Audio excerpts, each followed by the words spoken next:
Au milieu des années 80, je me souviens que nous avions à la maison une grosse télé blanche. Et j'utilise volontairement le terme « grosse » parce que le téléviseur était gros, mais l'écran, lui, était tout petit, bombé, en noir et blanc, et certainement pas en haute définition. Néanmoins, sur cet écran, j'ai vu pour la première fois des enfants éthiopiens qui mouraient de faim. Et sur cet écran, j'ai aussi vu pour la première fois la vidéo de Michael Jackson et Lionel Richie, le We Are the World, le premier grand tube pour collecter des fonds et se battre contre la famine dans le monde. Dans les 30 dernières années, heureusement, nous avons fait d'immenses progrès. La famine dans le monde a énormément reculé et les téléviseurs, vous en avez tous un chez vous, sont désormais ultra plats, HD, en couleur. Mais le progrès me donne l'impression d'avancer toujours un peu en zigzag. Si les téléviseurs aujourd'hui ont une technologie très avancée et de qualité, les programmes télévisés, eux, n'ont vraisemblablement pas suivi le pas. Et si la famine a nettement reculé dans le monde, aujourd'hui nous avons à faire face au problème opposé, qui est celui de l'obésité. Aujourd'hui, dans le monde, il y a plus de personnes obèses que de personnes qui meurent de faim. L'obésité, c'est 12% de la population mondiale, 15% de la population française, et on estime qu'en 2030, un Français sur deux sera obèse. L'obésité, ce n'est pas qu'un problème de poids. L'obésité, c'est principalement un problème de maladies associées, des maladies qui sont engendrées par ce surpoids et qui détruisent la vie des patients. Elles détériorent énormément leur qualité de vie et elles écourtent l'espérance de vie des patients obèses. Les patients obèses ont une espérance de vie diminuée par rapport aux autres. L'obésité reconnaît plusieurs causes, des facteurs génétiques, des facteurs socio-économiques, des facteurs culturels, facteurs agroalimentaires. On dit qu'elle est multifactorielle et c'est ce qui rend probablement cette obésité difficile à traiter. Mais le progrès de ces 30 dernières années, c'est aussi intéressé à la médecine, en particulier à la chirurgie, avec le développement de techniques chirurgicales qu'on appelle chirurgie de l'obésité ou chirurgie bariatrique, ce qui est un peu plus compliqué.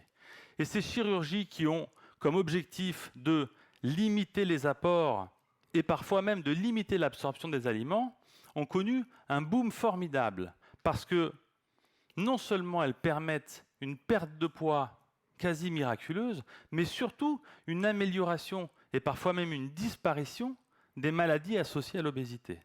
Elles permettent donc une amélioration de la qualité de vie et un rallongement de l'espérance de vie des patients opérés.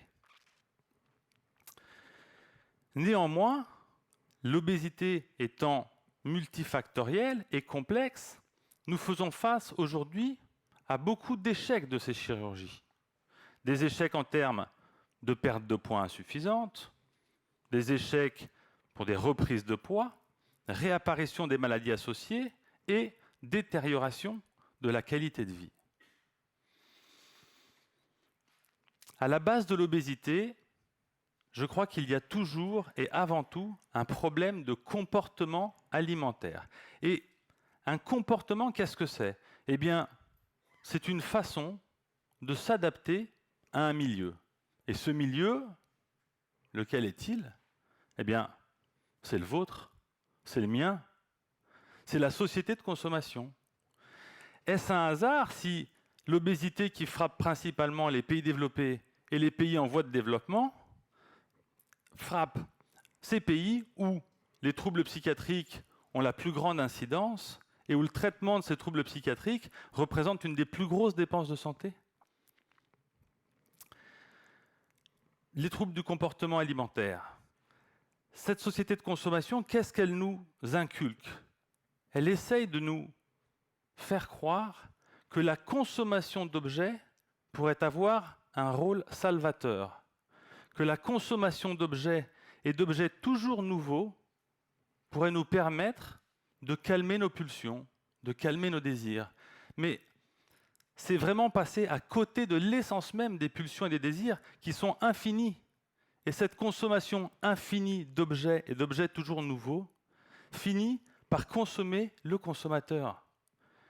Il y a une analogie à faire intéressante avec les addictions, avec les consommations de substances.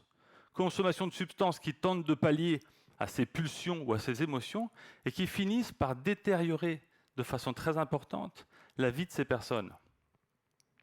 Alors, j'ai eu la chance inouïe de pratiquer les chirurgies, d'apprendre les chirurgies de l'obésité avec certains des meilleurs chirurgiens au monde, des pionniers de la chirurgie bariatrique. J'ai donc appris à maîtriser les techniques d'une façon optimale. Mais ce qui a vraiment changé ma carrière, c'est d'avoir voulu envisager l'obésité différemment, d'avoir voulu considérer l'obésité non plus comme une maladie, mais comme un symptôme. Dans ce sens, de voir le patient obèse comme une victime de son milieu. Non pas une victime passive, parce qu'il faut fournir un effort énorme pour être obèse, puis pour supporter le poids de son surpoids. Pensez-y, se lever, prendre une douche, monter dans un bus, ramener les courses à la maison, jouer avec ses enfants sont des efforts quotidiens pour ces personnes. Et le patient obèse vit cette situation paradoxale où il est à la fois la victime et son propre bourreau. Face à l'importance des troubles du comportement alimentaire dans cette pathologie, et grâce à une équipe exceptionnelle, motivée et compétente, nous avons tenté d'évaluer l'efficacité d'outils de travail sur le comportement alimentaire en amont des chirurgies de l'obésité. Nous avons donc élaboré des outils que nous avons proposés à nos patients. Et avec un peu de recul, nous avons vu que ces outils, lorsqu'ils sont adaptés, lorsqu'ils sont simples à mettre en œuvre, lorsqu'ils répondent aux exigences des patients, ils permettent quelque chose de formidable. Ces patients qui expérimentent ces outils finissent par se les approprier et en faire leur propre moyen de fonctionnement. Ils trouvent donc un nouveau moyen de fonctionnement, ils élaborent un nouveau comportement dans leur milieu. Ça se traduit généralement par une petite perte de poids, mais totalement involontaire, sans effort. Et non seulement une perte de poids, mais aussi un grand gain de confiance. Ça m'a fait penser, parce que j'ai vu un documentaire sur ça, aux perles de culture. Et j'ai l'impression que cela ressemble à ces élevages de perles où le chirurgien, ou l'opérateur dans ce cas, insère dans l'huître un greffon. Et c'est l'huître qui va progressivement construire sa nouvelle perle. Face à ce patient perle, le geste technique de greffe chirurgicale passe un peu en second plan. Le chirurgien ne fabrique pas la perle, mais il met l'huître dans les meilleures conditions pour pouvoir la fabriquer.